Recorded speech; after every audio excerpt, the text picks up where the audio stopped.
we are all recording like the beginning of a news broadcast. Yeah. That's the exact response that deserved. Like the beginning of literally anything. It's true. It's true. Yeah, but news broadcast ties into something we're going to talk about today. Does it?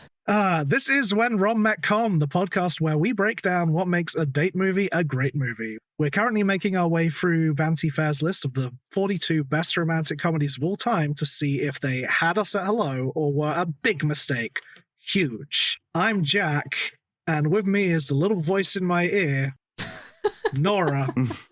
We today are joined by Phil Iscove, co-creator of Sleepy Hollow and host of Podcast Like It's 2000. Phil, welcome to the show. Thank you for having me. Thank you for coming on. We are so excited to have you. The last time Phil and I spoke was on my Adam Sandler podcast, Truly Happily Madison, to discuss first Grown Ups 1, and then you and Kenny came back to discuss Grown Ups 2. Yes, that I remember pretty vividly. And Grown Ups 2 being somehow more enjoyable than Grown Ups 1. We all got on board for Grown Ups 2 in a way I don't think because it was just so expect. bad shit that you're just like, sure. Yeah. I mean, all bets are off, it seems. So I've not gone back to it, but kind of tempted to.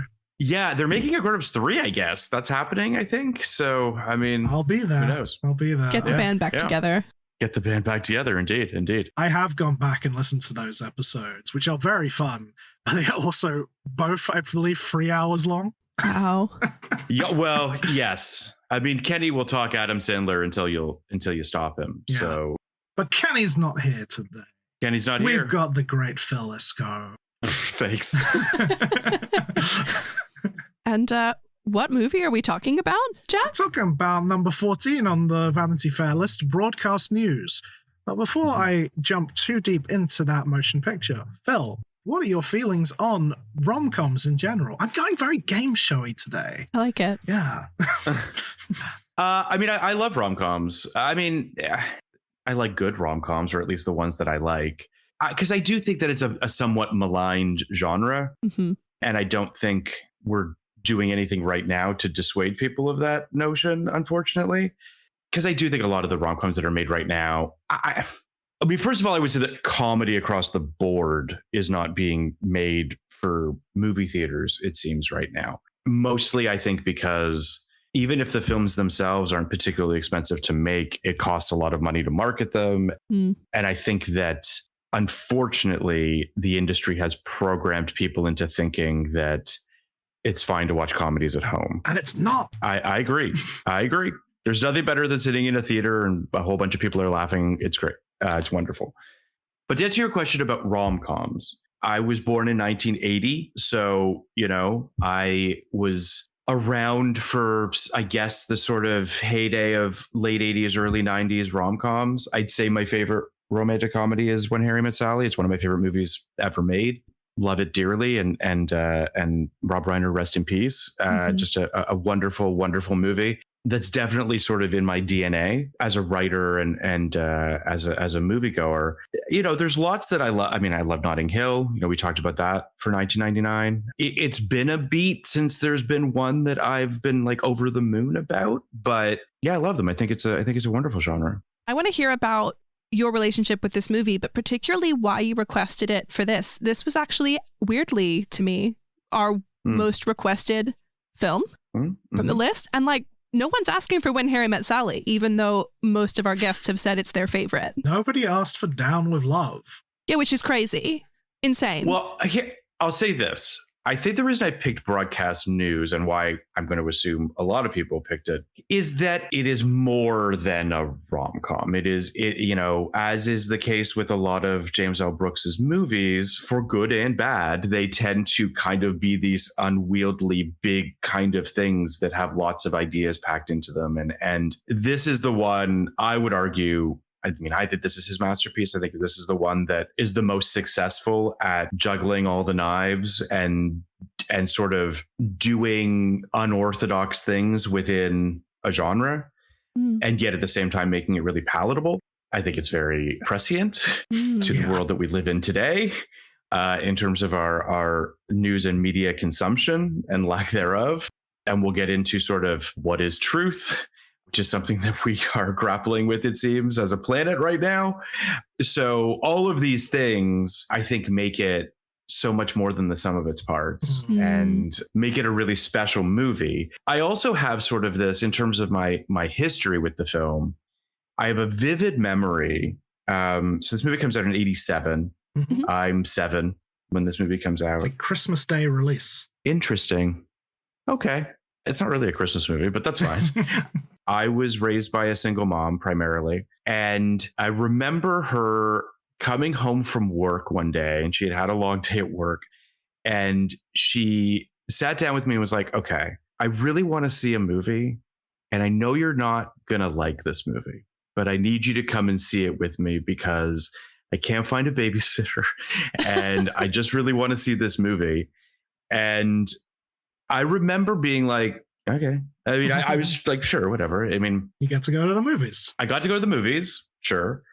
And I remember sitting in the theater and being just painfully bored, right? Like I'm 7 years old. This is not a movie, obviously, for 7-year-olds, but wanting to do it for her and wanting her to be happy and wanting her to have sort of, it didn't bother me to see this movie, but I just have this like vivid memory and just like thinking about my mom. In 1987, she's in her early 30s. And she just really wanted to see this movie. I imagine she, and she is a big movie person. I saw many movies with her and subsequently with my stepfather. That is so sweet. Do you want some stats on this movie, Nora? Please. This film is directed by James L. Brooks. It stars Holly Hunter, William Hurt, Albert Brooks, Robert Prosky, Joan Cusack, and Jack Nicholson. This was released on the 25th of December, 1987. And it was made on a budget of $15 million. At the box office, it raked in $51.3 million domestic for a further $67.3 million worldwide. And it has a Rotten Tomato score of 98%. Wow. Is that our highest? It might be. We should be keeping better track of that. We should be keeping better track of that. It's up there. Yeah. I mean, there's only two things that could be higher than that, and it's a 99% and a 100%. So, Wow, thank you. Really? Yeah. I'm not. Let me check that math. Look, guys, I might have failed math at school, but I did not feel counting. But I'm not at school anymore. Great. IMDb describes this as a high-strung news producer finds herself in a love triangle between a talented but self-doubting reporter and a charming new anchor who embodies the growing trivialization of news that she is determined to fight against. That's a great synopsis. It's the first time IMDb has really helped us out. Like, usually they're awful, Phil. It's interesting. So for our podcast, I tend to use the Google synopses, equally kind of deranged at times. But for the most part, they tend to check the boxes, perhaps better than IMDb. I like the IMDb ones because they are genuinely deranged. They're crazy. Yeah, no, that's fair. That's fair. That's yeah, exactly why totally I go to understandable. them. Yeah. Vanity Fair says James L. Brooks wrote, produced, and directed this 7-time Oscar nominee, which put a slight little Southerner named Holly Hunter on the map and predicted the slow decline of American journalism. But above all, broadcast news is a love story between 3 career-minded journalists and the industry they adore, which tangles them into an achingly empathetic love triangle that puts each character on a path to heartbreak. Hunter's character, a TV news producer, is as smart and honorable as her best friend, a journalist played by Albert Brooks, but she's taken by the new anchor, played by William Hurt, and ends up in a quandary that tests her heart in a competitive environment with very little room for softer emotions. Every performance in this film is a gem, and James L. Brooks guides the viewer so expertly that its paces feel inevitable, even as they jerk tears. Unlike most rom-coms on this list, broadcast news doesn't end with a happily paired-off couple, but it does feature Hunter in a fabulous polka-dotted dress on her way to the White House Correspondents' Dinner, which is just as good. And that was Sonia Saraya. Who's been on our podcast. She came on for Charlie Wilson's War. She's wonderful. It was a great episode. Yeah, I mean, listen, the outfit's iconic. It is. As is her insane hair. Yeah. It is, I don't know, it's like flat on top, business in the back, kind of, and also on the side. It's got all sorts of shit going on. Yeah, I mean, I think that's a fair assessment of the film. I don't know that I would say above all it's a love triangle. Like, I do think it is, to be very clear, I think it is one of the best love triangle movies. Certainly one of my favorites. But I almost would say that part of why it works as well as it does is because their love lives and their work lives are on par with each other. That you can see that the reason these three people struggle so much with matters of the heart are because they care so much about their jobs. That friction and that's what I think is what fuels the movie. So I don't think that Sonya's wrong, to be clear, but I do think that like the workplace part of it is so key to the love stuff working and vice versa. I have one initial question. Is it a rom-com? Yes or no, Phil? It's a very good question. And one that I was sort of asking myself too when I initially saw that Vanity Fair list, right? Mm-hmm, mm-hmm. The short answer is yes, I think it is. Okay. But I'll say that the reason that I questioned it, I guess, perhaps, is sort of because of what I just said a second ago, right? Of like, it's a weighty movie about the media. It's a movie that is a commentary on news and truth and the commodification of news, right? Like these are big ideas. And I think that they're ideas that we don't generally, and this is going to sound like a backhanded compliment, but rom-coms don't tend to tread in those waters, right? Rom-coms tend to be way more rom forward, right? Way more comedy forward. Obviously, that's why they're called rom-coms, but they just don't tend to traffic in heady issues, right? Which is why I think that initially I was like, but broadcast news is so much more than a rom-com, but it's still a rom-com. That was a long-winded answer to your question. No, it's a good answer. Jack, yes or no, rom-com? So similarly, yes, in that what else could it be? A drama. But I don't think it's a drama. A workplace comedy? Yeah, I don't think it is that either. Yeah. Like, I watched this movie today with my dad, who kept telling me he didn't think it was a comedy, which I thought was really interesting. He's like, there's not a lot of com in this rom-com. Interesting. He's like, there are some good lines. My dad, who was on for our episode of about His Girl Friday, and he was saying, "Love that. That's great." It's not even it's not even a comedy like His Girl Friday is a comedy. I'm like, no, it's a very different sort of film. They have similar energy in places. Like I liked His Girl Friday, but didn't love it. And Jack said, "I can't wait for you to watch Broadcast News." Had you never seen Broadcast News, Nora? No, this was new for me. Okay. Yeah. Yeah, I do think they have similar energies at times. I don't think it's a rom-com. I say no. Okay. Can I ask you a follow-up question, Nora? What are your feelings on Albert Brooks? I have only ever seen him in Defending Your Life, which we covered previously, and obviously Finding Nemo, but I don't think that really adds to this conversation. I asked the question merely because I think that it is a specific comedic sensibility, right? Like, it's not necessarily like rom-com-y in the purest sense of the term. Yeah. And his sensibility and James L. Brooks's comedic sensibilities make sort of sense in the sense that they're not overtly sort of like, I don't know that you would say there's belly laughs, really, right? Like, I don't know. I laughed a lot. It's not the comedy part that is making this not a rom-com for me. It is the rom for me. And I can say more about it at the end when we get into our rom-com breakdown, because I have two different sets of ratings. One, if I'm rating this as a movie, and one, if I'm rating it as a rom-com. Because I think it's a great movie. I just don't think it's a rom-com. I don't think it soothes the nervous system. I don't think it hits the beats. I don't think it has the happily ever after that I need from a rom-com. And that's fair. That's fair. Yeah, the romance doesn't make me feel good. The romance makes me feel bad. So even though there's a lot of romance in it, it's not a rom-com. I completely agree there. I do think the romance makes me feel bad as well, but I'm also so compelled by it. Yes, and the comedy makes me feel good. Does it make you...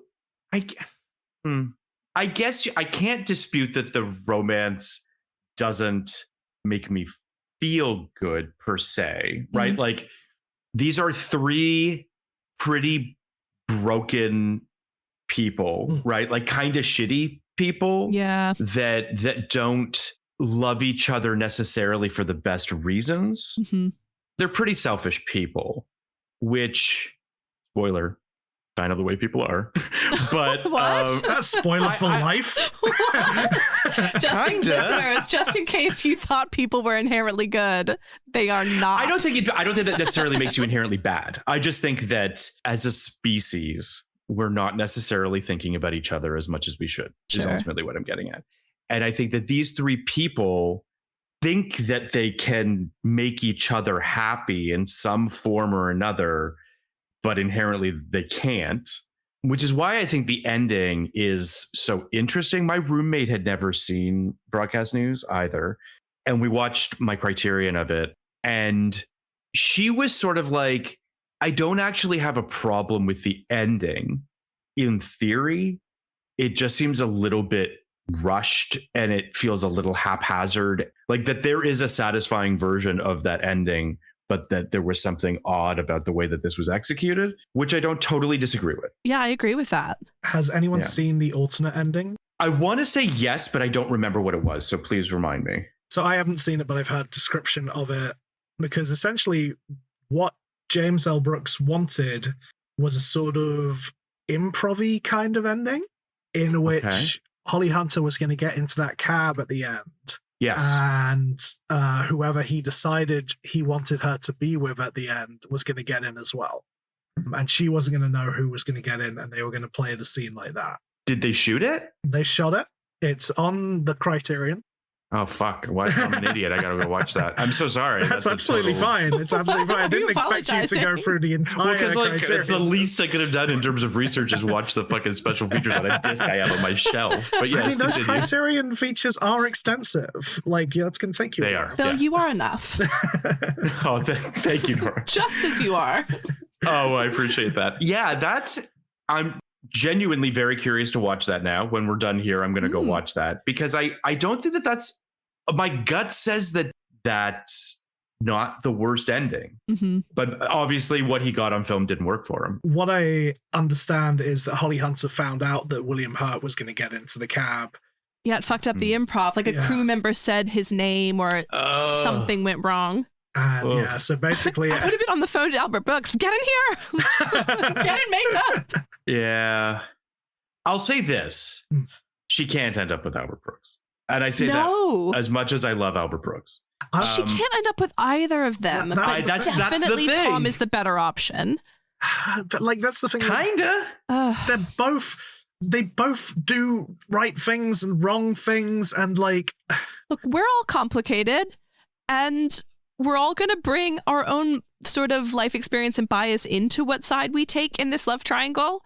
And obviously, as the token woman in the room, I have very strong feelings about how she is treated by Aaron. I definitely want to talk about that. I'm not saying I think she should end up with Albert Brooks. I want to make that explicitly clear.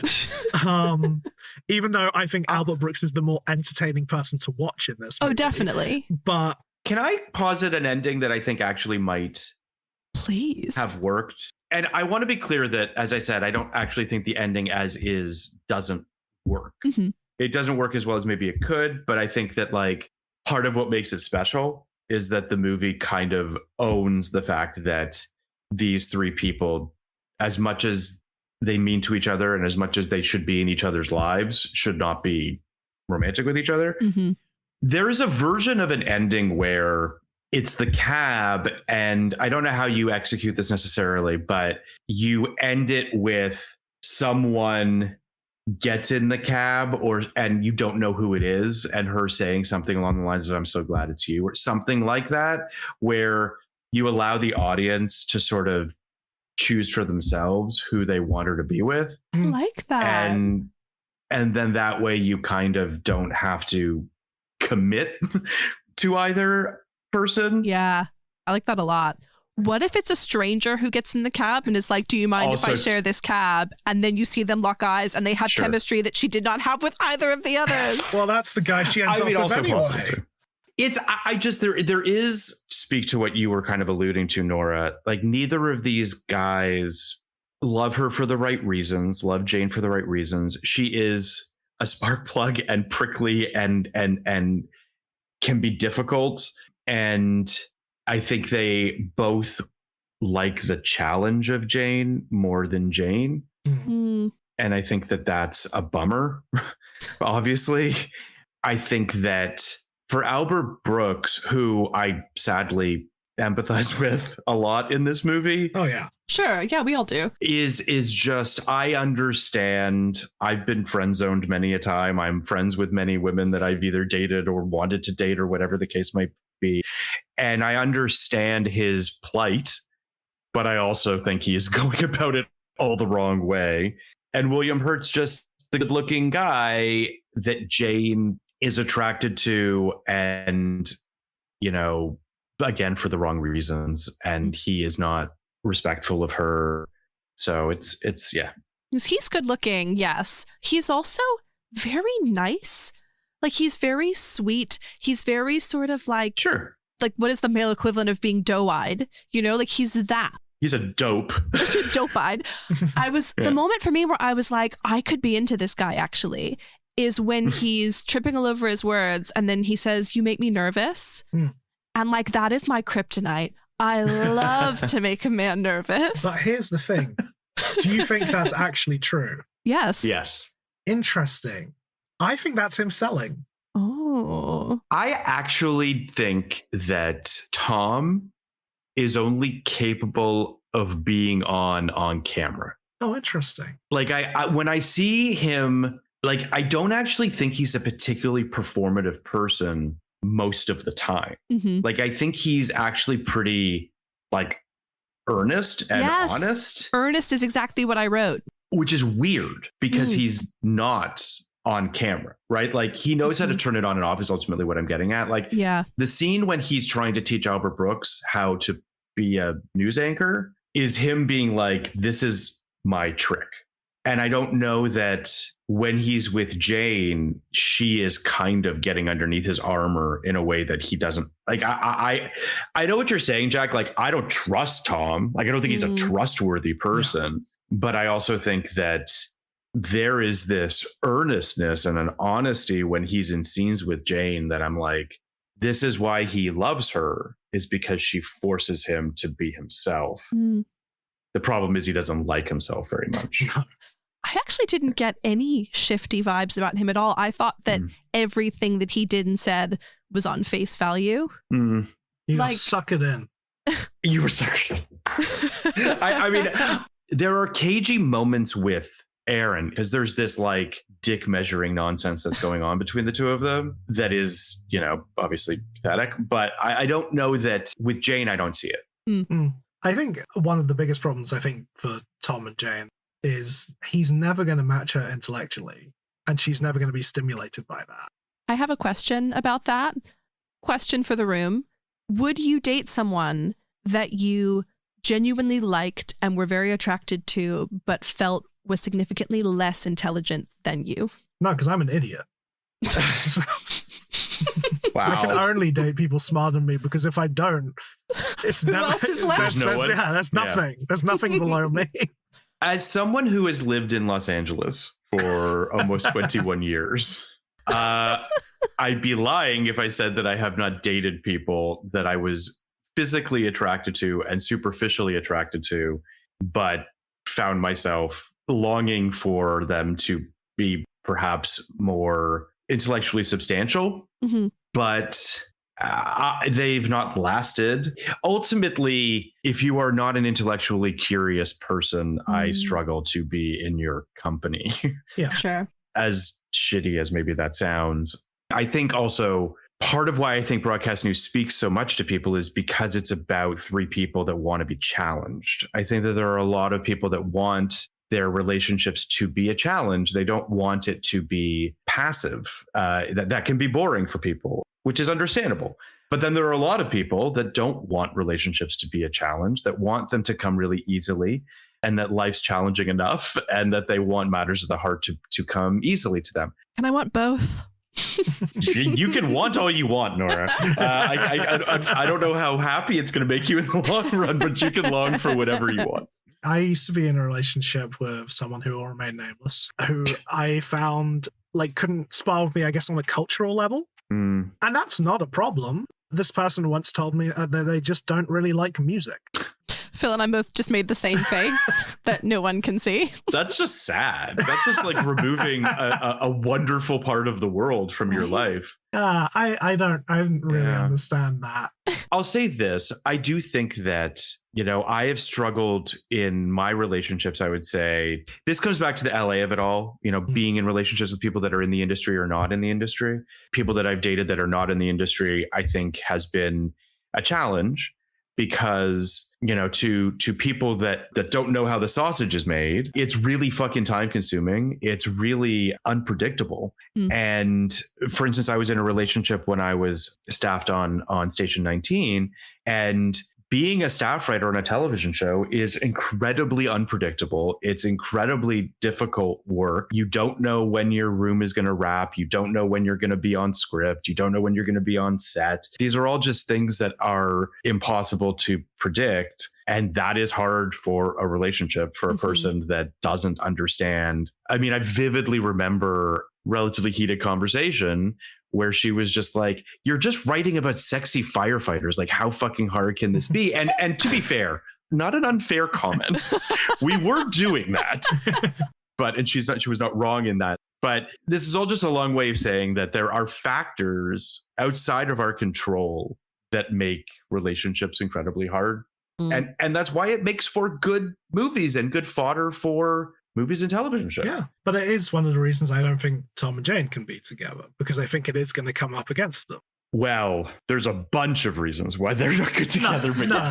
But I guess if I'm relating it to myself. Okay. Yes, of course. As you should. It's all I can do, Phil. No, I get it. Although I say they have no chemistry, it's not entirely true. I think she has a particular kind of chemistry with both of them that is exactly right for the relationships that they have, but is not really rom-com. I think she has fantastic friend chemistry with Aaron, but they have this, Nora. What? Jane and Aaron, very Jack and Nora. Oh, it's 100% us. Laugh so that it sounds like I didn't say that I was upset. That whole thing. 100% we would do that for each other. Yeah. Meet me at the place at the time where we did that thing. I mean, one of the best lines in the movie is amazing. What's the actual... I'll meet you at the place near the thing where we went that time. And then without missing a beat, okay, I'll meet you there. Okay, I'll meet there. And they are there. and they're there. So, okay, the Aaron and Jane thing is interesting on a bunch of levels because she's deluding herself. She's lying to herself that she doesn't know that he's in love with her. Oh. I don't want to acknowledge the fact that this man is in love with her. Man kisses her and says, well, I felt something. It's perfect. Can I give the alternative perspective on that? Because I think you're probably right. It is, to be fair, not consensual. So I just want to be very clear that that's not cool. But anyway. Sure.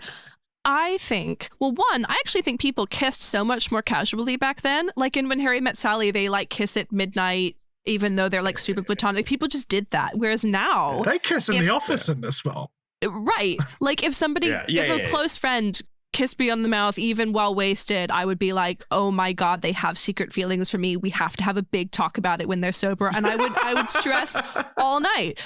So I think things are different.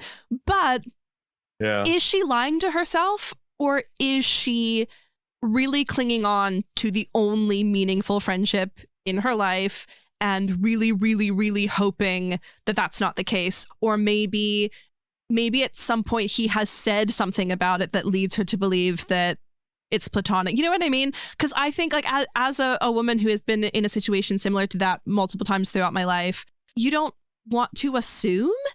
And particularly because like having chemistry with your friends is like a real thing. And if you have like even slightly like romantic chemistry with your friends, they can still be not at all interested in you. And that is the line I like to live on in all of my relationships. The razor's edge. That's where you want to live. Right on Nora. the edge. It's where I thrive.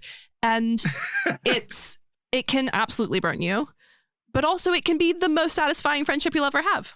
I'll say this. I think that, how can I put this? I think there is a certain type of, mostly men, a less than alpha male that can get themselves into situations like you're describing, Nora, where they find, and I mean, obviously I include myself in this, where you don't like, you like this person and you don't necessarily know how to like be overt about it. And then before you know it, that person likes you and your friends, and then you're fucked. And there's no way to kind of get yourself out of this quicksand. And I've been in both positions, right? Like I have been in positions where I'm just like overtly asked somebody out and that's gone well. And then I've been in situations where I become friends with someone and then I'm just like, ugh, now I'm listening to them talk about why are there no good guys in this world, you know, and you're just like, this sucks. Have you been the person doing the friend zoning? I guess it's happened a couple times, but not many.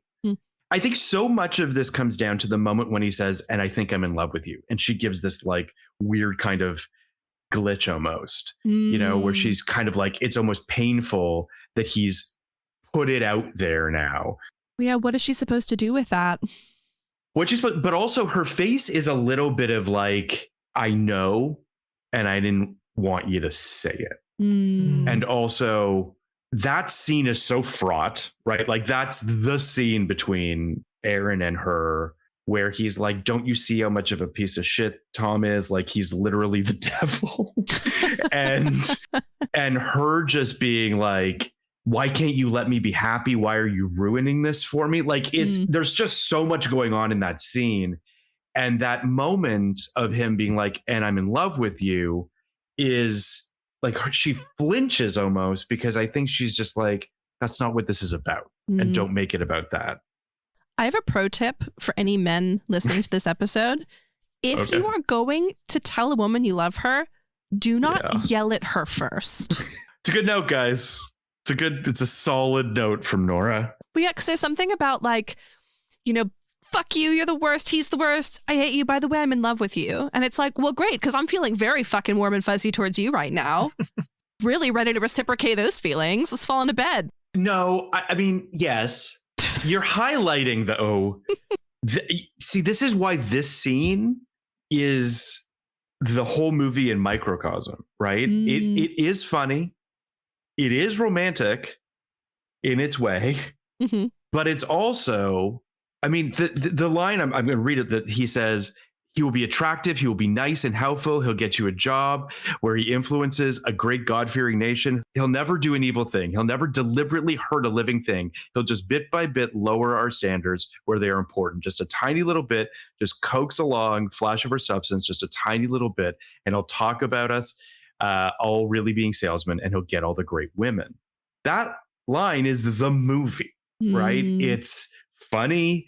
It's about how Aaron can't find love, but it's also about the cheapening of news and the cheapening of the media and how it's all being turned into, you know, the commodification of it all. And it's masterful, right? Like it's done in such a genuine throwaway way, right? Like I feel like the note that I'm always kind of giving, if I'm giving notes on set, is just throw it away. Like everything should be just thrown away. Lines can't feel important, right? Because like when you do that, and listen, I'm gonna eat my words and say like, but I love Aaron Sorkin, even if every line that he writes is like everything's important. It's the antithesis of this, and I bring up Sorkin because he clearly was ripping off this movie in the newsroom. So many Letterboxd reviews referenced that. I wrote one down, which was, oh my God, Aaron Sorkin wishes he wrote this.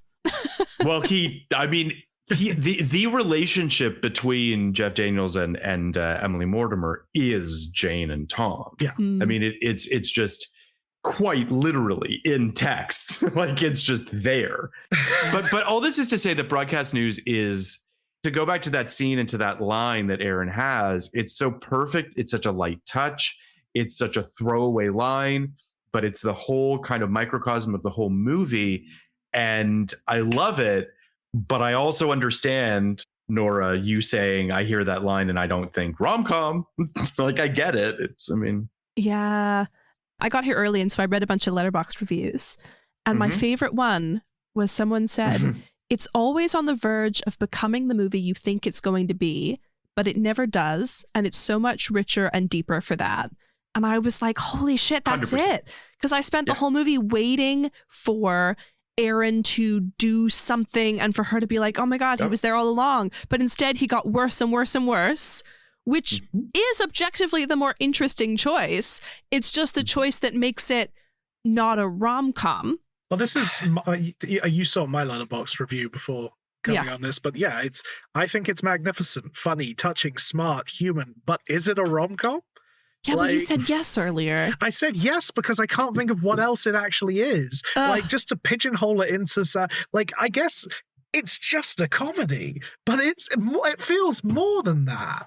I'm trying to find my Letterboxd review because I posted it a few days ago. Well, first of all, I quoted 3 lines from the movie at the top of my review. Let's hear them. Would you tell a source you loved them to get a story? Yes. Wouldn't this be a great world if insecurity and desperation made us more attractive if needy were a turn on? And then, what do you do when your real life exceeds your dreams? Keep it to yourself. I forgot about that one. That's such a good line. And then I said, I could keep quoting this movie all day. It's unquestionably one of the best romantic comedies with one of the best love triangles ever because the 3 leads are broken, kind of shitty people in the best way possible. Yeah, the screenplay is incredible. And it lost the Oscar. Crazy. What did it lose to? It lost to, I can tell you, it lost to Moonstruck, which, okay, fair. Okay. I mean, this was a year where because after watching it again, I was like, how did this lose to everything? Now, I want to go on record and say I've never seen The Last Emperor. I'm sure it's a wonderful movie. Someday I will watch it. I have no doubt that it's a good movie. We'll cover it on this podcast one day. Oh, yeah. The rom-com of rom-coms, The Last Emperor. Yeah. I think Bertolucci's a wonderful filmmaker. I'm not taking that away from him. But The Last Emperor beat Broadcast News, Fatal Attraction, Hope and Glory, and Moonstruck. Kind of crazy that Fatal Attraction was nominated for Best Picture. Gotta be honest with you. Like, that's pretty fucking crazy. But Moonstruck's a masterpiece. Moonstruck is unimpeachable. Like, I'd be hard pressed to pick between Moonstruck and Broadcast News, if I'm being completely honest. I think both those movies are pretty fucking perfect. Vanity Fair put Broadcast News several places above Moonstruck on this list, interestingly. I also wouldn't be surprised at the Oscars. The fact that you've got 2 rom-coms, if we do call Broadcast News a rom-com. What a time to be alive. I wasn't, but what a time. And also an erotic thriller, just FYI. I would almost wonder if it all just splits the vote a little too much. Oh, yeah, I see. That's possible. That's possible. Gotta be strategic. Yeah, it's because, to be honest, you do sit there and you think, God, what do I pick between Broadcast News and Moonstruck? Well, I guess I'll go for The Last Emperor. I think also, not to be a contrarian, I do think that James L. Brooks won so many awards for Terms of Endearment, his first film, a handful of years previous. That will factor in, right? I mean, he doesn't get nominated for Best Director for this movie, which I think is really crazy. Lasse Hallström steals his slot for My Life as a Dog, which, okay. To me, it's kind of crazy to not nominate James L. Brooks for director for this film. Phil, if your mum had come to you and said, I'm going to take you to see a movie about a life as a dog, do you think this changes your I really don't, and I promise you that is never happening. I love my mother to death. I do not believe she would have any fucking interest in my life as a dog. So I don't think that's a real fear. But it is interesting that Broadcast News is nominated for 7 Academy Awards. Yeah. It loses every single one of them. It's mad. Which is pretty crazy. I think it's interesting that, like, you look at, for instance, let's just say Albert Brooks loses to Sean Connery for The Untouchables. He was never going to win. He was probably never going to win. And, you know, Denzel is nominated for Cry Freedom in there. Morgan Freeman's, like, it's a pretty stacked category. So, like, Albert Brooks is never going to win.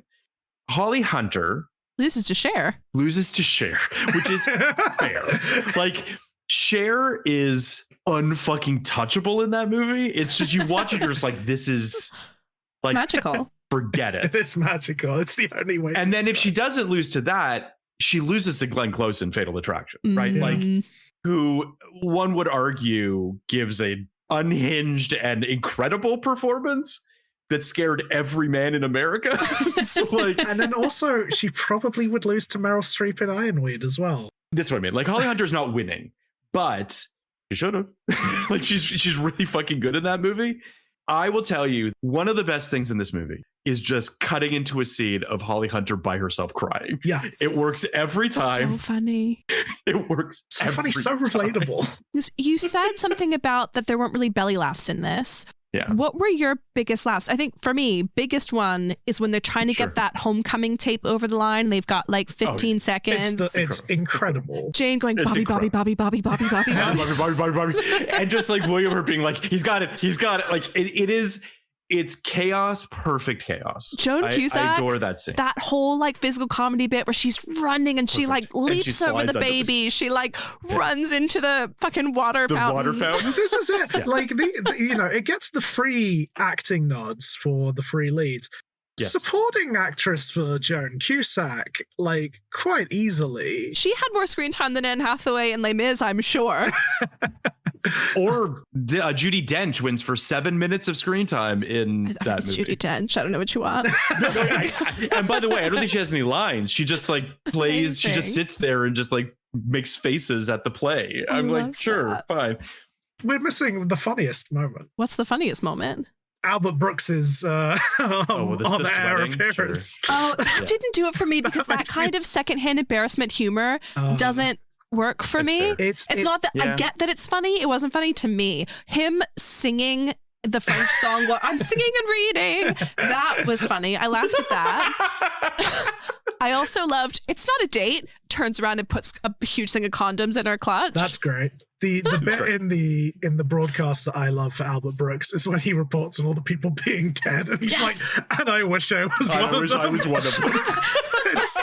It's such a wonderful button to that scene. It is. The person that knocks into the partition behind, like the globe, the like thing, and then his hand is still in. He's like, your hand's still in. Your hand's still in. Your hand. That stuff to me is great. That's great. The woman going for the towel and then asking for the bigger towel is really so funny.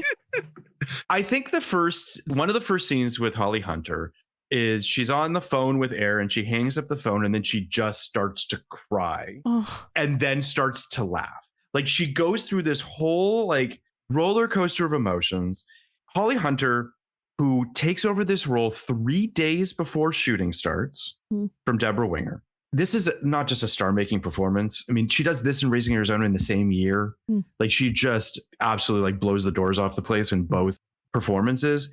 No one sounds like Holly Hunter. I just did an episode on The Incredibles for our podcast, and I'm just like, it's the best voice in the world.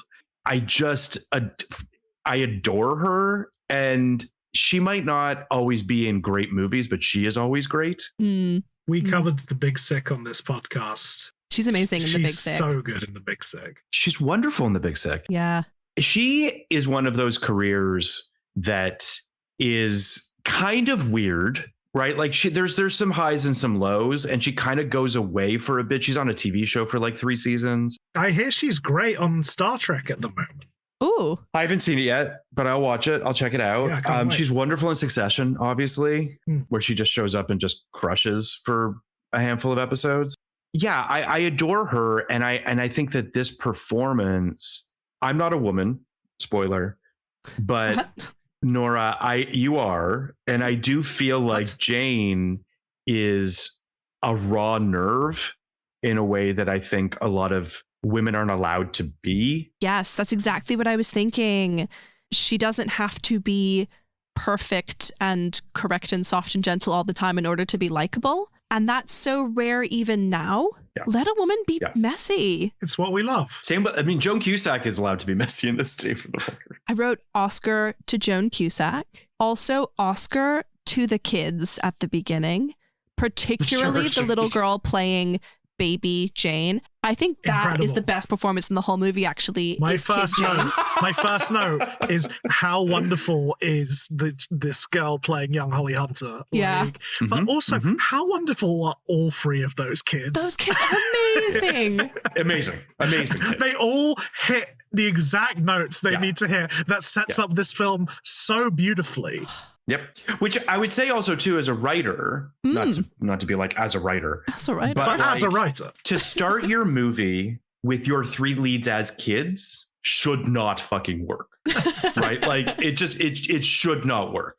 And I would argue I would be scared to put it on paper, because if it's not executed as well as it is by these young actors, you're starting your movie on a fucking thud, right? Like it has to work. Yeah. So the high wire act of that, again, goes to show how confident James L. Brooks is in what he's doing. It's crazy. There's also just like little things too that I noticed this time around that I hadn't caught the last time. When Jane and Aaron go to Nicaragua and the soldier's putting on his boots, and she's like, don't tell him to put on his boots. We're not here to stage the news. Right? Which tees up the fact that she's going to be the affront that Tom faking his tears is, and staging that is to her. So like there's just these little things, these little kind of breadcrumbs that this movie does to pay off emotionally the end of this film that I just think is so smart. It must be nice to always believe you know better, to always think you're the smartest person in the room. No, it's awful. Story of my life. And let me tell you, it sucks. This is, I mean, to me, not to keep being so hyperbolic, but that couplet, that line, those two lines is the beauty of James L. Brooks, which is that it's a joke. Right? Like it's a joke that she's like, no, it's awful, because it's an acknowledgement that she thinks she's always right. But the sadness in the way she delivers it is that it's a curse. I have never related to something so much in my entire life. It's terrible to live that way. Yeah, this character is you. Like, stupidly. Really, really so much. Except, I don't know if it's because I'm an actor and not a news producer, but I did not have a problem with him staging the tears, because it was an effective way, because his goal is to raise awareness of date rape. And he is a popular news anchor. So showing him with a beautiful single tear is a way to make people remember that story and raise awareness of a really important issue. So I don't think, didn't bother me. I don't think what you're saying is the reason she has a problem with that. The line she says to him after she watches it, and it's like, I wouldn't do that, but it felt so raw and so real. So it's because she doesn't. It's because she got took. It is because she got took, and it kind of backs up what Aaron has been saying. I like that. That's interesting. Jack, I'm just gonna give you a gold star, because that's an amazing take. Oh, I would never have thought of that. She does hate him because he hoodwinked her. Yeah. I love that. But I'll also say it made me think of a line earlier in the film, which is she's talking to Tom and he's asking her about like how to do, the job or whatever. And she says, what do you want from me? Permission to be fake? Stop whining. Do something about it. Yeah. And he is asking for permission to be fake. And he takes that permission and does a performance. And that performance is effective. But, when she says permission to be fake, that's incredulous. That's like, what, would you want to be fake? Why do you want to be a piece of shit? So I think that feeds into what you're saying, Jack, which is that we're in this situation where she, unwillingly or unknowingly, she's given him that permission. He has wielded it as a weapon and it has worked against her. So all of those things, And I think it is part of it. I think you're completely right. And I think you look at this and you look at what the film is saying about the news in general. Like, what he has done is the first step on, like, it's very different watching this now, knowing what we know about the news now versus back then. And it is the first step in this sort of manipulative news stream. Now, what he's doing is, using that to bring attention to a good cause. What the news does now is use that. It is, he is exemplifying everything that could be wrong. He is the chat GPT leading to Skynet, Like, I'm not really a slippery slope person. Like, I think that we are capable of the nuance between literal fucking fake news and him essentially doing a bit of theater. Like, we use lies to tell the truth. Yeah. Like, the truth is that this is a really moving, like, awful thing, and like date rape was not a thing people were aware of at the time in the same way that they are now. So like one single tear might help some women. Cry, baby, cry. That's dark. I hear what you're saying, Nora. I don't want to make it seem as though Tom is entirely the canary in the coal mine, but I do think that we are in the darkest timeline right now where people are just lying through their teeth on the news and no one is calling them on it. Yeah. I don't think that what Tom was doing was malicious. I don't think that he was looking to do something evil. I think he was looking to do what you are sort of explicitly saying, Nora, that he was trying to bring light to an issue that is important. And if this made it more powerful to people, then so be it. He didn't feed her lines. If he fed her lines, I'd be like, okay, buddy. And like, that's unethical. Oh, okay. Like, all but you he do did see was, how we're. He enhanced a reaction he actually had so that it would be a visual reaction. I don't know. Maybe I'm missing something about journalistic ethics. I don't know. Well, you're the journalist in the newsroom who, if you got asked, would you say "I love you" to a source to get a story? Oh, well, I would say no. This is what I'm saying. You'd say no? No, I would say no. I would have said no to all the questions that they asked. I think those are completely different. Am I crazy? Am I crazy? I don't think you're crazy. I don't think it's necessarily as binary. The difference between these two things is ultimately what I'm thinking. Interesting. I think I'm trying to get at. There's a grayness here that I think is. When you say he's not feeding her lines, he's now feeding the audience a line. Okay. There's a fakery to it that cheapens the moment as well. Yeah, I guess I don't agree that it cheapens it. I think we can sit here and split hairs about this. Yes, we can. But I do think that that's part of the power and the decision that was being made here, right? Like, when I watched this film, which was probably for the first time outside of having seen it with my mother when I was 7, this was probably in the mid-90s is probably when I watched it for the first time. And even I was like, there's not 2 cameras. Like, I knew enough about, right? So like that reveal wasn't, much of a reveal for me. But I think that, that James L. Brooks has sort of created a morally gray zone for this situation in order for 3 characters to take the moral high ground on each other is the point, right? Like, I think he was trying to create a scenario where all 3 of them can, quote unquote, be in the right, or at least think that they're morally correct in what they did. And that's just good writing. So I do feel like, as much as, yes, we could sit here and parse it, that's kind of the point. Like, if it was black and white, that what Tom did was purely evil, then it's just not that interesting or as interesting. I also wanted to, on the romance of this movie, there's a moment that I noticed this time that I think also sort of perfectly encapsulates the love that is at the heart of this movie.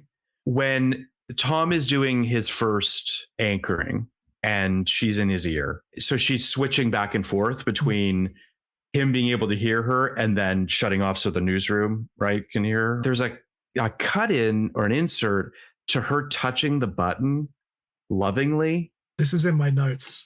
And it is, to me, everything of this movie, right? That she loves her job so much. She loves this relationship with this man. This professional relationship has ignited something in her that she's, forgive me, edge playing in a way with this button It is romantic. It's also the sexiest scene in the movie. 100%. Yeah. That is them having sex, for lack of a better way of putting it. More than Dick Shadow? Yeah, significantly more, yeah. I could do without Dick Shadow, quite frankly. I'm not really sure what to make of Dick Shadow. Again, watch this film with my dad. Forgot about Dick Shadow. Jump scare alert. It's just a weird thing where you're just like, okay. Do you do bunnies? I think that's good. It's just cutting to the shadow. Yeah, right. The joke was fine. And then they killed it with that cut. Yes. Too much. I also, Tom, after their sex scene or what have you, when he runs to her and like grabs her chair and is like, what a feeling having you inside my head. Like Hot. They are just ready to tear each other's clothes off. Hot.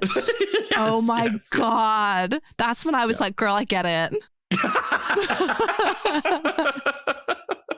Yeah, you do you, babe.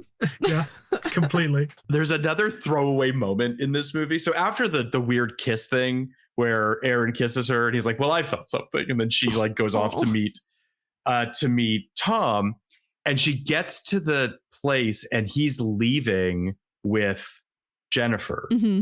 And she's like, hey, I know how to eat a burger by myself. Strong, powerful woman. It's just, I'm like, preach. I think it's incredible. You know what else he says that's really hot? I've been wondering what it would be like to be inside all that energy. Yeah. Ooh. Yeah. I'd be like, you can find out right now. Wow.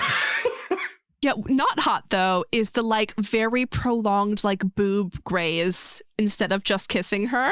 That did not do it for me. It's a weird move. Mm-hmm. I'm just noting. I'm noting all this down, just so I know. Just so I have. It's a weird move because she's like wearing a corset. You know what I mean too? Where it's just like she's not feeling what you're doing. Yeah. There's like cardboard between your hand and her breast. That's why it goes on so long. She doesn't know it's happening. And she's like, oh. She even calls it out. She's like, please kiss me while you're doing that. Actually. That's actually fair. Yeah. Again, Jane, say it. Just tell it like it is. She's me. There's a line that Blair, the Joan Cusack character, I believe her name is Blair. Is this except for socially, you're my role model? We are on the same page, Phil. We are the same. It's perfect. It's a perfect line. It's just like, Jane is a role model in every way except for matters of the heart. I also love Tom to Aaron saying, I'm going to miss you. You're a prick in a great way is a perfect descriptor of Aaron. And I believe he means it. Yeah. I do too. And when they so reunite earnest. In the 7 years later, like that feels like, the prick in the great way reuniting. They're genuinely excited to see each other. Yeah. And which he's told his crazy. Kid to call him like an idiot. Yeah, Aaron is such an asshole. But he's a prick in a great way. Aaron has another line that I think is funny, but I'm going to preempt it by saying that it's probably not okay to say now. My son will say something and I'll say it's not nice to say that to single fat ladies. That's the worst. That's the worst thing in the world. The life just drains out of her face. I felt for her so much in that moment. But I think I felt for her. I think it's a really shitty thing to say, to be clear. Yeah. I understand why Aaron thinks it's funny. But it's too barbed to be funny. He means it. It's too harsh. Yeah. I agree with you. Yeah. He's listen, I'm not making excuses for Aaron. I'm really not. I just think that Aaron is also like, she has kicked his heart in the dick and he doesn't know how to process it. That's not what I was expecting you to say. And the dick heart, the heart of the dick is the most vulnerable part of the heart. That's what I'm saying. Don't you know your anatomy? I believe it's called an aorta, Phil. I think that he's just like, doesn't know how to deal. Yeah. And his last kind of line to her where he's like, I don't know if I should have said this, but I think it's the right thing to, like, again, he's in this weird sort of can't see the forest for the trees. And he tells her about the one camera crew. I think he was right to tell her that, actually, because he would have told her as a friend, even if he didn't have ulterior motives. Yeah, I think he's right to tell her. Yeah. I also want to say, and this comes back to what we were saying earlier about like, what does Tom know and when does he know it? Mm-hmm. when they're at the airport at the end, when she goes to the airport and he's got all this stupid shit with him for reasons I don't know. I guess he thinks they're going to go on. They're going to fucking Disneyland or some shit. I don't know. She shows up there and she's like, I'm not going. And she says, you crossed the line. And Tom says, it's hard to know since they keep moving that little sucker. Makes me feel like you're a bad dude. Like you're the playfulness with which you're approaching what should be hard and fast rules of right and wrong, a little gross. And I think that you belong with the frigid looking lady that you end up with at the end of this movie. Really? She looks like a demon. I was like, you look mean. For a minute, I couldn't tell if it was the woman he was sitting next to at the beginning of the movie. Oh, all blondes look alike to you? Yeah. Is that what you're saying? They have the exact same hairstyle and they wear the exact same outfit. Well, it's the 80s. Hangs out with generic like news anchor ladies. It makes sense. I do think that's part of the joke. Yeah. Yeah. I feel like in the interest of time, we should wrap up. Jack is burning to say something. One final thing. Beautiful cameo from Mark Shaman. Oh, yes. Yes. Yes. And I think their outfits, their hair, holy fuck, just incredible. Note for edit, put the music's theme in here. That's the news. And the strings take the melody.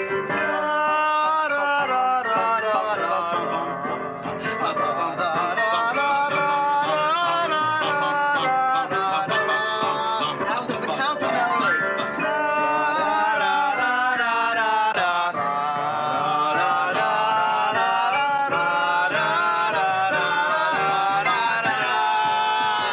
Big finish. I got chills. We all gotta say that, and we will end. No notes. We'll have it say big finish before we play the outro. Yeah. Remind me to do that at the end. Yep. Okay. Best song. There are only 2 songs actually in this movie. Actually, no, there are 3. Because we just referenced one. Yeah, but it's not on Technically. Spotify. Oh, true. So I can't help you. I do really want to put the French song that Albert Brooks is singing along with on the playlist because I think it's really funny. Do it. I only want it if Albert Brooks is singing along. I agree. I looked and that version is not on Spotify. We will have to take the second best of just the song. How good is it that is in the credits? Oh, it's so funny. Yes. Did you watch to the end of the credits, Phil? I didn't. Because it plays the song and then Albert Brooks comes in and it also plays the demonstration of the news theme. Because That's incredible. I love that. Better than any Marvel post-credit scene. Truly. is the credits. Only topped by Fire Island, the ends of the credits. That's true. In that one. Oh, sure.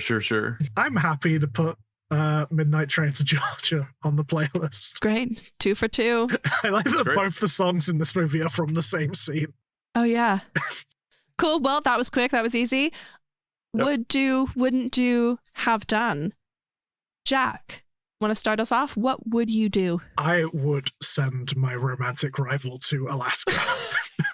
If I had the power, I would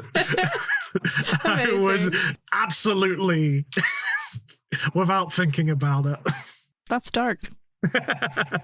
Well, Alaska's fine. I think I would dump Tom. Fair. I think that I, unlike you, Nora, have scruples. And I've said this so many times. I hear this every day. I need to rethink my life. I definitely would have dumped Tom. But I would not have ended up with Aaron either. So. Good for you. You have good taste. Yeah. Nora, is your would do you would film the crying moment? No, actually. I would, like Baby Jane, lecture someone about their word choice the way that she does about obsessive. I absolutely would have been like, Dad, I think she was so right for that. You would, because you've done it to me, I'm sure. Right. And I would wear the shit out of the dress that she wears to the correspondence dinner. Would you do your hair like her, though? I don't hate her I hair think in you that could pull scene, it off. actually. I don't think I could pull it I off. think you'd pull it off like pulling off a bump. Yeah, okay. But the dress I could pull off. I'll tell you that. Interesting. Jack, what wouldn't you do? I wouldn't work in a live television environment. Oh, so real. We had a live television course at my university, and just doing that, was incredibly fucking stressful. Mm. And I work in post-production. I used to have to lay to tape. And my God, what an awful, awful thing to do. Yeah, live television, keep me away from it. Yeah, I hear you. Even though I work and have worked in live theater, I can still do live feel theater. like live television, absolutely not. Yeah. It does seem very stressful. So I think I could be on live TV. I don't think I could work behind the scenes. I think I'd be an excellent game show host. I agree. Okay. And all those live game shows they have. Go off. Yeah, all right. Go off.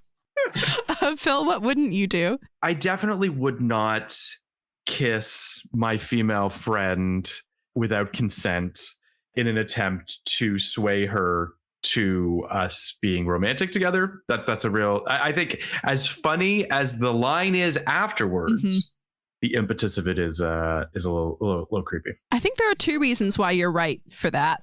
One, the consent issue. Two, because it's just not very effective, because you're certainly not doing your best kissing when you sneak it up on someone. No. Like, a good kiss is one where you have sat in the anticipation of it for as long as possible, just going, well, not hot. It's funny. I had she's still a friend, but I had this friend who, this was years ago. This was in high school. And we went out on a date and just, it didn't progress and whatever. And then we became friends and we were friends for a long time.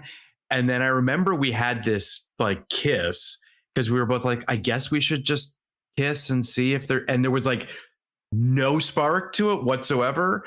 And I was just like, this is awful. Like kissing a person that doesn't want to kiss you, or it's just like there's no, like, why would anyone want this in their life? So yeah, it's just weird. You are the biggest green flag right now. Well, I try. Yes. Yeah. I was going to make a joke about being an excellent sneaky kisser, but I don't want to be the biggest. So that's you are the biggest red flag. Right You're gonna want to fucking cut that from this edit. Gross. I wouldn't. I'm going to bring the tone down for a second.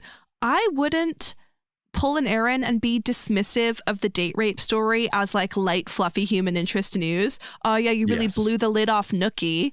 That scene is one of the That's a fucking crazy line. It's so dark. And him going, oh, sex and tears must be the news. I'm like, that's not sex. Yeah. That's not what that is. But and the way that all the women react in that scene, they are absolutely right too. Yeah, no, they are. And it's fucking great. Totally. And it's the biggest red flag for Aaron right there. Huge. Absolutely. I stopped rooting for him at all. The last dregs of my approval went right down the drain when he said that. I also wouldn't list a character in the credits of my movie as date rape girl for any reason. I agree. Don't do that. Yes. It gave me a huge ick. Even just like interview girl. Interviewee. Like, come on. That's, Anyway, that's all I have to say about that. Jack, okay. What have you done? I have sweat profusely under I remember being in a production of 9 to 5, which I believe you came to see. I did. And it's the opening scene where I am part of the ensemble, and I am just a big ball of water in that scene. Why would you say it like that? Phil is making an appropriate face. Looks like he's just like eating a whole lemon. I agree. I don't like this. Well, this is my life. I don't like it either. But it just like, I remember coming off stage after that first like dance number and being like, "This, I am in my Albert Brooks moment right now." Funny, brought it around. Phil, what have you done? I mean, I've definitely professed my love to a female friend and been rejected for sure. Did she scream, "This is important to me"? No, I didn't. But God, does she fucking scream that line, man? She's so good. No, and nor did I yell at her beforehand and then profess my love. But yeah, no, I've definitely done the whole like, I'm going to throw down the gauntlet, and it just did not pay off. Got it, but YOLO. I don't think I yelled beforehand, but I think I've definitely done that, and then like blurted out like a statement that like comes across like I might be angry, but is more like I don't know what to do. Right. Nora, what have you done? I have been on the news.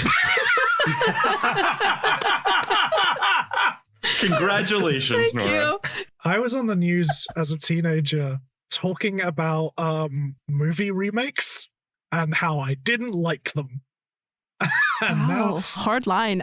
That opinion didn't age well, did it? No. Because they're all remakes now. I think I made something up because I was like, I hear they're going to remake Casablanca with Angelina Jolie and George Clooney, and if that happens, I'll kill myself or something. little shit. And I'm just like, just pure, so edgy. pure so edgy. 16-year-old What an Jack edgy boy. Gregson. Filled with such hot takes.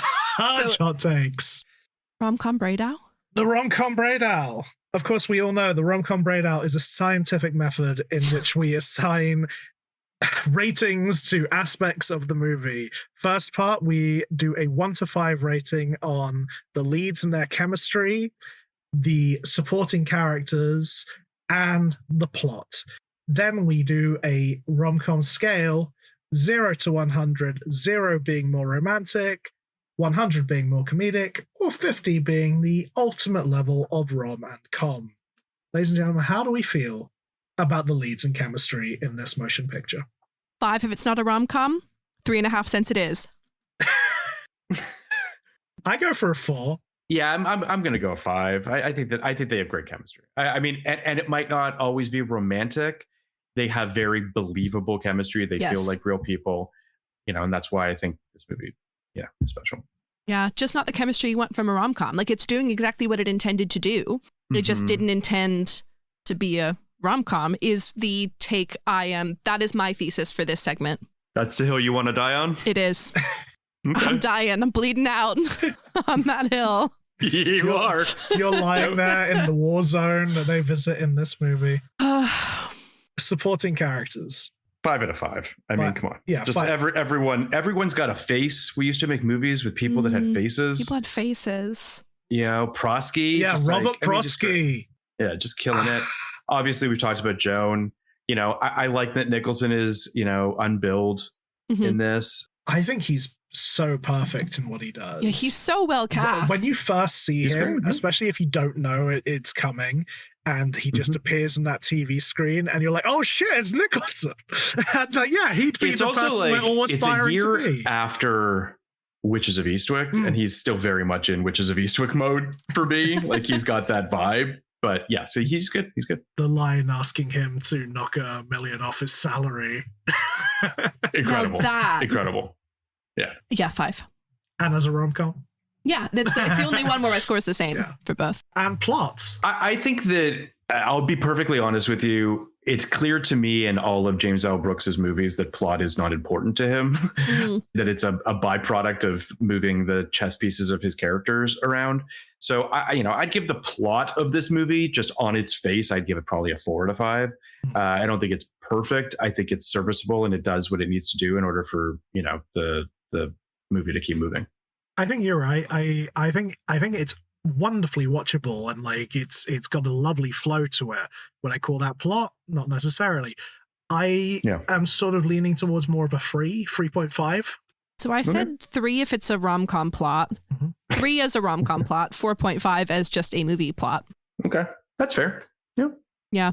Because I think sometimes when we do these ratings, there are movies I really like, but I don't think are rom-coms. And so I'm like, it sounds like I don't like the movie. I think this is a great movie, which is why I'm doing my weird dual rating thing. Because if someone's listening to this episode, I want them to know that I recommend they watch this movie. Just don't expect it to be a happily ever after. Although if you're listening to this and you haven't seen it, why? Because we spoiled all of it. That's foolish, but to each their own. Rom-com scale. So I'm going crazy and giving it a 50. Wow. Even though you texted me today, this is more com than rom? Because I can't really decide what it is, because while I say it's a rom-com, that's only because I can't think of what else it would be.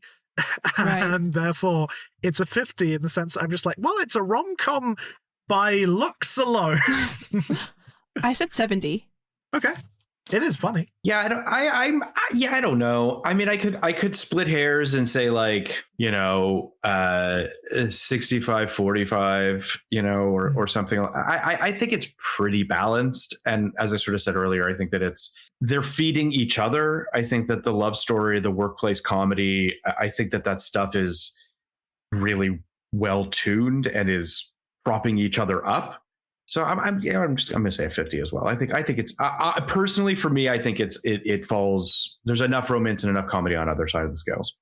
I think if at least one of the men had sucked a little less and that had led to a happily ever after, it would be a 50. But that's just life, Nora. If the men sucked a little less, we'd be okay. I agree. I agree with that too. Yeah. Truest thing anyone's ever said. Yeah, no, totally. Phil, one of the joys of having you on this pod is that I get like an extra version of like you talking about movies that I love on your podcast already.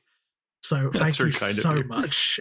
Oh my God, that's very sweet of you to say. I'm thank you for listening. I appreciate it. I've been listening to your pods for so long now. Lord knows why, but I appreciate it. I remember back when you were doing episodes about freaks and geeks, and it was when I got my new gym membership, and I'd be on the treadmill running, listening to you and Kenny. That's a compliment. Yeah. And now I listen to you and Emily talk about all the Pixar movie stuff at the moment. It's great. Yep, we're talking Pixar. Well, we're doing The Incredibles now. That is happening now. We're doing a brief sojourn into Wong Kar-wai for Valentine's Day. We'll be doing In the Mood for Love and 2046 and My Blueberry Nights. And then after Pixar, we'll be doing Spike Jonze and Charlie Kaufman. So we'll be talking about their work together and apart over the course of the 2000s. And then after that, we will be doing what we're calling the Wachowski Sisterhood of the Traveling Pants.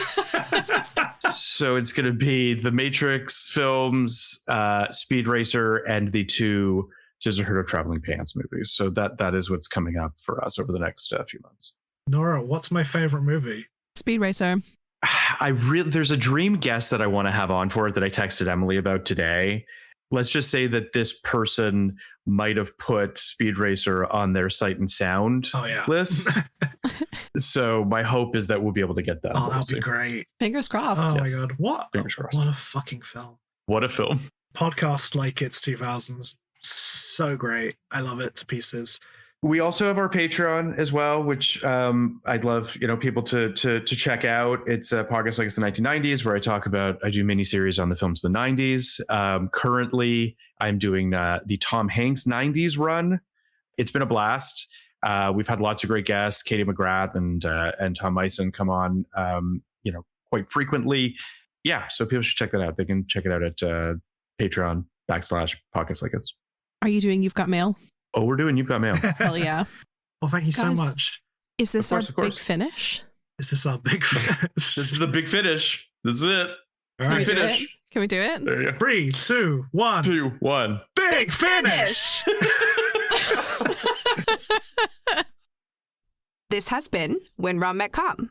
You can find us on Instagram, Threads, and TikTok at When Rom Met Com.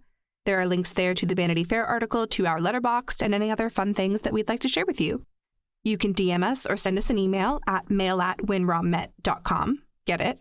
We would love to hear your thoughts on the films, what rom-coms you think we should cover, your best would-dos, wouldn't do's, and have-dones, or anything else you'd like to tell us. If you've had a nice time today, please do consider leaving us a review or following us wherever you get your podcasts. It's really helpful because when people see good reviews, they go, that show maybe doesn't suck. Maybe I will listen to that show. And if you'd like to support the future of the show so that one day we can do an episode on The Last Emperor or, a rom-com, you can leave us a tip on our Ko-Fi. Next time, we will be discussing lucky number 13, Coming to America.